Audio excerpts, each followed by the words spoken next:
We saw your open training today, and there's a few notable absentees. Could you tell us about those? Reece James, I think Malo Gusto was out, Philip, I think, was out as well. Could you tell us about how they are? Yeah, so with Reece, he's felt something in his hamstring at the end of the game against Newcastle. Really frustrating and disappointing one for us. We don't know the full extent of that injury, but that rules him out for tomorrow's game. Is the Reece one quite serious then, potentially? Is it we talking weeks or that kind It of could time be, frame? with a hamstring injury, it's never great. And for Reece, hopefully we can just get him scanned. We can find out the full extent, and then we know more. Because obviously we know what an important player he is, what an important leader he is in the group. He's our captain, and also in terms of Malo, he's ill today. So we'll have a look at him for tomorrow, and the other one, Philip and Estevao as well, please. Yeah, Este's back in training. Yeah. He'll be a part of the group. We'll assess whether he can take part in the game at some point tomorrow. And with Philippe, he's felt something in his groin after the PSG game, and again we're getting him scanned and to find out the full extent of that injury. Appreciate it, thank you. Gary, behind, please. Hi. Better news. Pedro Neto just emerged. He's just got away with a warning, so he's available. Yeah, fantastic. He's a top player. He's apologised for the incident in Paris. There was no real bad intention from him. He wanted to get on with the game, and I think UEFA have made the right decision.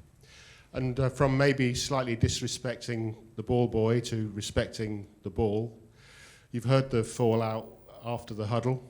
Will you do it again?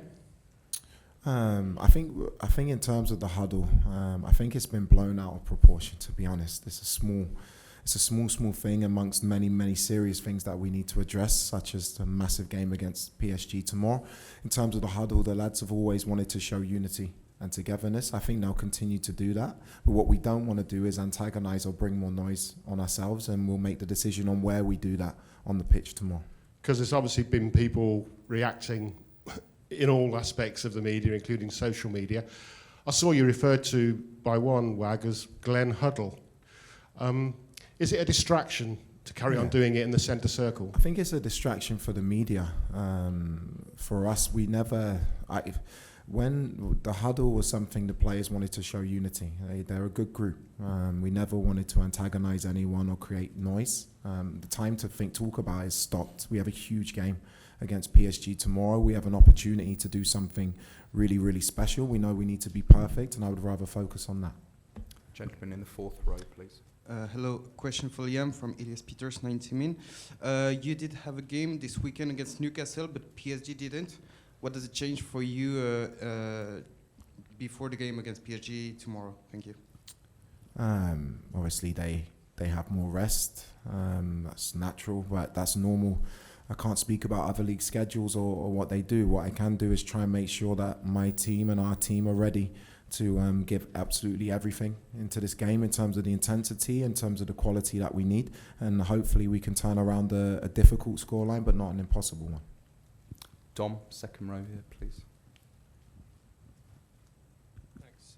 Question for Joao, please. I think when you joined Chelsea in the summer, you made it clear that a big reason why you were joining is that you wanted to play Champions League football. You were looking very much forward to that. How much have you enjoyed being in the Champions League this season? And if it is to be the end of the journey tomorrow, obviously you hope that it won't be, how much do you feel that this team will have fallen short? To play in the Champions League, I think, is the dream of every player. And yeah, I'm enjoying a lot to be here in Chelsea. I'm happy here. And tomorrow I have another opportunity to show to everyone our power, and hopefully we can win the game. The gentleman next to Dom, please. Thank you for the gaffer. Hugo Ramirez from Televisa Univision. It's going to be the fifth time you're going to face Luis Enrique head-to-head. Obviously, your time in Strasbourg. What can you do different this time, especially in the last 15 minutes of the first leg in the Parc des Princes, to do that perfect game that you need to do to get over this series? Thank you. Yeah, I think if you look at the game in isolation, you look at the scoreline, we were punished by some very good players by our mistakes. And for us, I think it's been a theme. I think we performed consistently very well, but we've been undone in games by moments of focus or concentration. For us to go through the tie tomorrow, we need to be perfect in terms of not making mistakes, in terms of our performance in possession, our possession. We have to remember that PSG are the European champions for a reason, but we've also shown in times that we can definitely compete and beat them in games, in isolated games. Simon. I've got a question for Liam and Joao. First, Liam, sorry to ask you a question about something that happened before you even here. Obviously, it's not the first time. Chelsea have had a fine today for sort of flouting rules. Just want to sort of clarify that won't be a negative distraction for you or the club. No, it's not a negative distraction. I think actually that's a line drawn through that issue. We can move on and we can plan to make this club as strong as possible in the long term, and that is the idea from the ownership, myself and everybody involved with the club. Thank you. And for you, Joao, it's been a difficult few days for the club.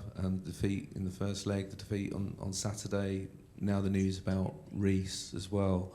How much belief is there still that you can sort of still do something tomorrow night and make something of this season as well? I think this week being like I said, difficult for us, but we know our strength. We know the players here. We still believe we can do again because they show our power in the Club World Cup. We won 3-0, and tomorrow need to score 3 goals again. So yeah, I think the group believe, the coach believe. I think the fans should believe as well, because tomorrow gonna be a great game for everyone to watch. Yes, third row, please. Hello, I'm working for the French public TV and we're doing a TV story about you and your career, so I have a broader question, but what does it mean to you to manage a club like Chelsea, and did you ever think your path would take you from Strasbourg to Chelsea one day? Yeah, obviously it's a huge honour to manage this football club, as it would be for any manager in any walk of life. It's one thing to be here, it's another thing to have the passion and the drive to make it successful, and that's what my focus is on now. In life, in football, you don't know where your path will take you. I joined Strasbourg to join Strasbourg, and I had a wonderful time there. I never thought that within 18 months I would be manager here. That's just not how life works. Thank you. Jacob, in the front, please. Hi Liam, you said last week after the first leg that you would look to get to the bottom of how your lineup was leaked to the French media quite a few hours before the game. Have you managed to do that, and would you be unimpressed if it happens again tomorrow? I'll be really honest, I haven't even thought about that. I haven't. It's not the first time it's happened. It won't be the last time. I'm not talking in terms of me. I'm talking about any team or any club. I'm focused on winning the game. Tomorrow I was focused on the Newcastle game. These things happen, and yeah, it's disappointing, but I'm sure it won't happen again. Matt. Hi Liam. Last month there was a meeting between one of the club directors and a fans group, and in it the director told them that it's obvious we are building one of the best teams in the world. Would you concur with that, and do you believe that Chelsea will become one of the best teams in the world? Yeah, I do. I think it's really difficult because you want to be successful in the now. I want to be successful right now, as everybody does, but at the same time, you have to plan for the future. There is an idea for this club to be successful in the long term for a long time, not just for 1 year, but to have consistent success. And if you want to build something, you need to make sure the foundation is there, and then the results follow. I know the plans. I'm excited by the plans. I'm excited to be a part of it. And I'm very excited by players like Joao joining the club at the age that they're at. I'm looking forward to a long period of working with them and making sure we get the success that this club deserves. Jack. Liam, you said on Saturday at the end that you'd have a conversation with PGMOL and Howard Webb. I just wonder if you've had that conversation over the weekend and what it entailed. I didn't have a meeting scheduled this week with them in person, which I think would be better. The point of what I was saying after the game, it wasn't about the huddle, it was about my perspective on certain decisions made in the game. It would be great to meet them and have an in-depth conversation with them. You spoke about building there. You also spoke on Saturday about having a new way of pressing and that you've been punished by PSG. No, I said it's a new way for my players to press. Do you feel that you spoke about being punished by PSG in that game as well. Do you feel it's something you've gone maybe too quickly with, having only been here and not had the time? No, I think if you look at the game against PSG, the goals had nothing to do with our press, especially the most important goal, which for me was the third goal, and then it goes from there. I think the press that we had against PSG and in other games has given us the platform of our performances. And yeah, the longer you get to work at it, the better you'll be. It was said before, I think it's 17 games in 10 weeks. It's a lot of games to play with not much training time. I think the lads have given it the best shot possible in terms of what I want to put into the team. And if we continue in the vein that I see, I think we'll improve and get better at it. Ian, just behind, please. Hi, Liam.